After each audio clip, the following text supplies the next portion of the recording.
और बर्तन में और मिट्टी के नीचे दबा दिया जाता था, वो सारा का सारा धन ब्लॉक हो जाता था।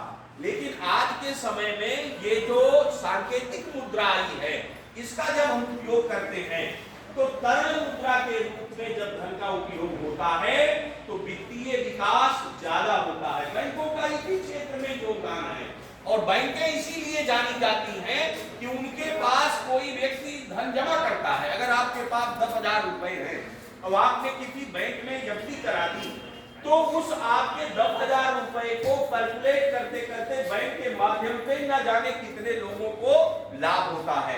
तो भारत के विकास में बैंकिंग सेक्टर का बहुत बड़ा योगदान है।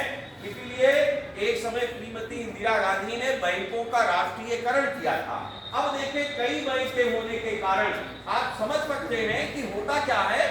देश में 28 राष्ट्रीयकृत बैंक थे जिनमें कई छोटी छोटी बैंकों के परिचालन की लागत ज्यादा आती थी। तो अब केंद्र सरकार का निर्णय रहा कि उन्होंने कई छोटे छोटे बैंकों को मिला करके एक बड़ा बैंक बना दिया और उसके अंदर 2-3 बैंकों को शामिल कर दिया। आप समझ सकते हैं या जान सकते हैं या जानकारी प्राप्त कर सकते हैं कि इसके द्वारा सरकार ने करोड़ों रुपए या अरबों रुपए बचा लिए। तो आज के समय में धन कमाना, धन का सही तरीके से उपयोग करना या निवेश करना, और अगर आप धन का सही तरीके से सुरक्षित तरीके से निवेश करते हैं, उपयोग करते हैं, तो आर्थिक लाभ आपको ही होगा। सर लोगों ने बताया कि आज के समय जो सबसे सस्ता ऋण है, मैं सुन रहा था और आप सब लोग भी जानते हैं, किसान क्रेडिट कार्ड के रूप में एक वरदान है।